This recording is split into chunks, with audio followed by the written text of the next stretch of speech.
of a medium, factor affecting the refractive index of a medium. अब देखिए क्या क्या फैक्टर है जिनके ऊपर इसका रिफ्रैक्टिविटी क्या करता है, डिपेंड करता है. इसके अंदर पॉइंट नंबर 1 है, 3 ही पॉइंट है, लिख लीजिए.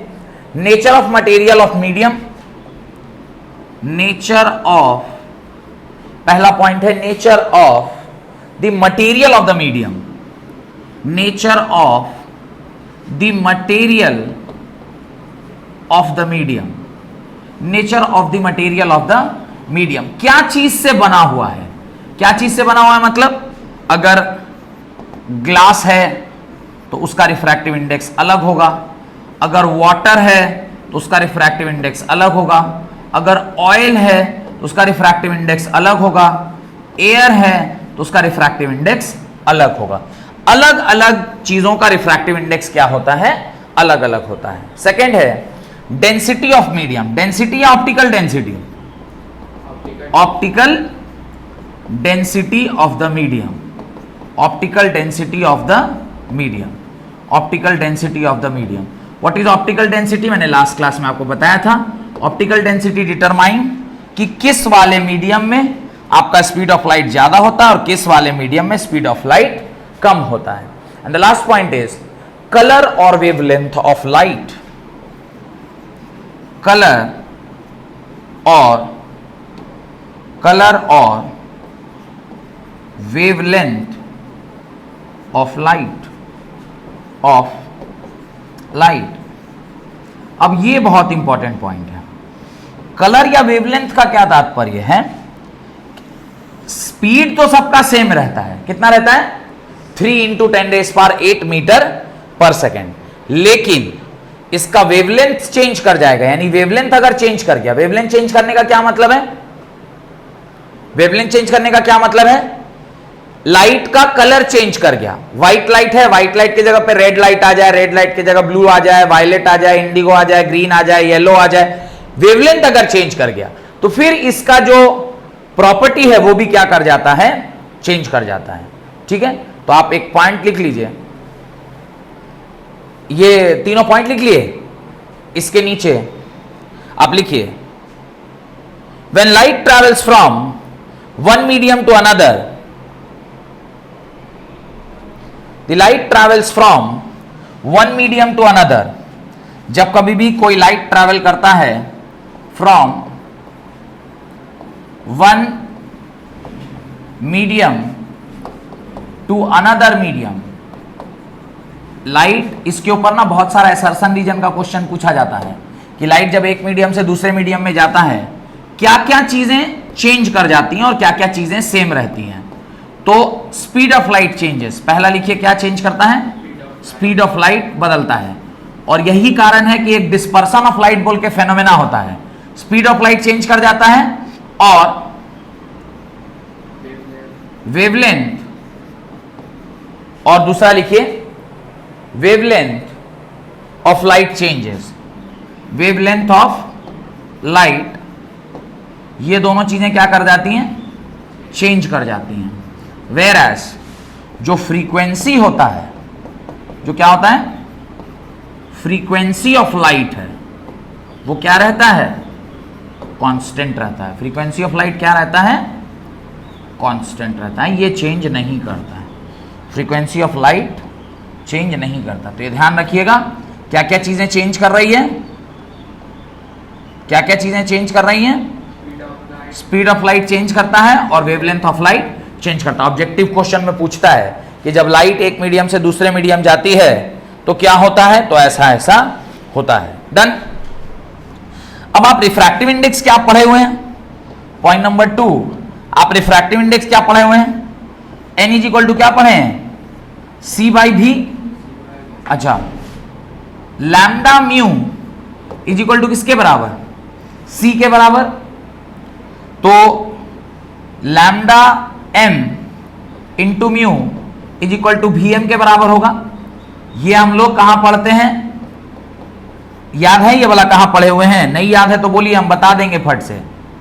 याद है कि नहीं याद है, नहीं याद है, चलिए कोई बात नहीं, इसको हम बता देते हैं. ये आपको याद करा देता हूं कि हम लोग ये कहाँ पढ़े थे, नहीं भी पढ़े हैं तो देख लीजिए, याद करिए। देखिए डिस्टेंस इज इक्वल टू क्या होता है, स्पीड इनटू टाइम होता है ना। वेव के लिए डिस्टेंस क्या बोलते हैं, लैम्डा। स्पीड अगर वैक्यूम में है तो c लिखते हैं और टाइम को क्या लिखते हैं, t। लैम्डा टाइम को इस तरफ ले आएंगे तो ये c के बराबर होगा, नहीं होगा। तो अभी c इज इक्वल टू क्या लिख सकते हैं, lambda into 1 upon time period लिख सकते हैं। और आपको पता है 1 अपॉन टाइम पीरियड क्या होता है, 1 अपॉन टाइम पीरियड क्या होता है, 1 upon time period is frequency. 1 upon time period किसके बराबर, फ्रीक्वेंसी के बराबर। तो c इज इक्वल टू क्या लिख सकते हैं, lambda mu. c is equal to क्या लिख सकते हैं, लैम्डा म्यू लिख सकते हैं। समझ में आया, तो रिलेशन कहां से आया, समझ में आ गया।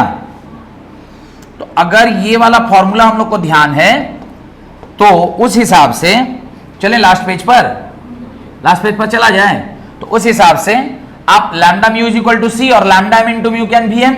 अब इन दोनों का वैल्यू आप क्या कर दीजिए, यहां पे डाल दीजिए। तो डालेंगे तो क्या होगा, सी के जगह पे क्या लिख दीजिए, लैम्डा म्यू, और इसके जगह पे क्या लिख दीजिए, लैम्डा एम इंटू भी, sorry lambda M into mu. देखिए क्या कट जाएगा, म्यू से म्यू कट गया, कटा, क्या बच गया, N is equal to lambda by lambda M. और यहां से फॉर्मूला निकल के आता है lambda in a particular medium is equal to lambda by N. और ये फॉर्मूला आपको क्या रखना चाहिए, ध्यान रखना चाहिए। ये फॉर्मूला आपको क्या रखना चाहिए, ध्यान रखना चाहिए कि लैम्डा एन जो होता है वो किसके बराबर होता है, लैम्डा एम जो होता है वो किसके बराबर होता है, वेवलेंथ बाई रिफ्रैक्टिव इंडेक्स के बराबर होता है। यहां से मुझे एक और चीज क्या समझ में आया, अगर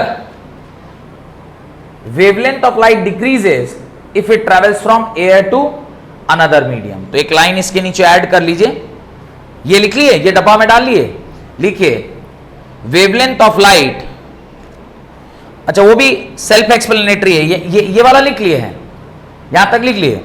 अब देखिए ये तो आपका डेरिवेशन हो गया, एक और स्लाइड देख लेते हैं। अब आपने क्या फॉर्मूला लिखा है, lambda M is equal to what, lambda by N. याद करिए आज की क्लास में लिखाया था कि एन जो होता है वो हमेशा 1 से क्या होता है, बड़ा होता है। अगर ये क्वांटिटी 1 से बड़ी है तो डिनोमिनेटर आपका क्या हो गया, 1 से बड़ा हो गया। यानी ये अगर बड़ा है इसको क्या होना पड़ेगा, छोटा होना पड़ेगा। तो ये जितना बड़ा ये उतना छोटा, और यहीं से आपने क्या कंक्लूड करना है जो मैंने बोला है, right.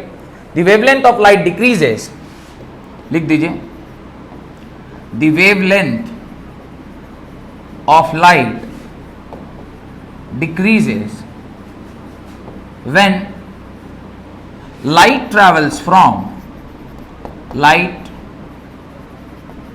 from air to another medium, air से अगर कोई दूसरा मीडियम में जाएगा तो लाइट क्या होगा, तो लैम्डा क्या करेगा, लैम्डा विल डिक्रीज। और एयर मतलब रेयरर मीडियम, और एनी अदर मटेरियल जैसे ग्लास हो गया, वाटर हो गया, ऑयल हो गया, कहीं भी जाएगा तो ये क्या हो जाएगा, डेंसर मीडियम, तो लैम्डा क्या कर जाएगा, डिक्रीज कर जाएगा। डन, कोई दिक्कत। तो यहां तक रखते हैं। अगली क्लास में इससे रिलेटेड हम लोग क्या करेंगे, न्यूमेरिकल सॉल्व करेंगे, और उसके बाद फिर हम लोग refraction through a glass slab और फिर लेंस, और उसके बाद ये चैप्टर क्या हो जाएगा, खत्म हो जाएगा। तो अगला टॉपिक है refraction through a glass slab. तो कल के क्लास में हम लोग न्यूमेरिकल करेंगे इससे रिलेटेड, और फिर उसके अगले क्लास में refraction through a glass slab. फिर लेंस स्टार्ट होगा, लेंस मेरे ख्याल से 3-4 दिन चलेगा, और उसके बाद ये चैप्टर क्या हो जाएगा, खत्म हो जाएगा। बहुत बहुत धन्यवाद आज का लेक्चर अटेंड करने के लिए।